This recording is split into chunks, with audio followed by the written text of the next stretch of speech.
দাদু, আমি 2050 সালে বাংলাদেশ থেকে বলছি। আচ্ছা দাদু, আমার একটাই প্রশ্ন, তোমরা যেটা নির্মাণ করেছিলে সেটা কি শুধুই ভবন ছিল? তোমার যখন কংক্রিটের ভেদ বসালে তখন কি গাছের শেকড়ের কথা ভেবেছিলে? তোমার যখন উঁচু দালান তুললে তখন কি তোমার নিচু হয়ে প্রকৃতির কথা শুনেছিলে?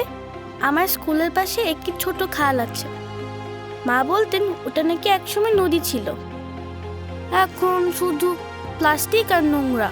আমরা তো শুধু চাই একটি সবুজ মাঠ, যেখানে রোদ এলে গাছে ছায়া পড়ে, যেখানে আমরা খালি পায়ে খেলতে পারি। কিন্তু এখন খেলতে গেলে পা আটকে যায় পুরনো বোতল ও পলিথিনে।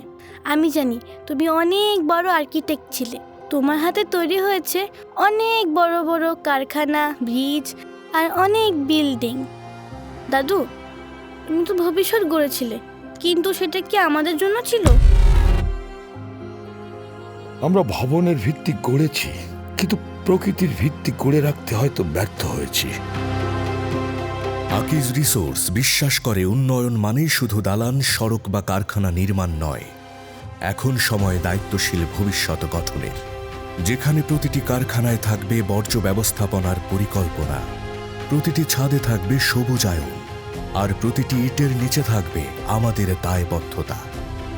তাই আমরা কাজ করে চলেছি সেই আগামীর লক্ষ্যে, যেখানে উন্নয়ন মানেই প্রকৃতিকে রক্ষা করে এগিয়ে চলা।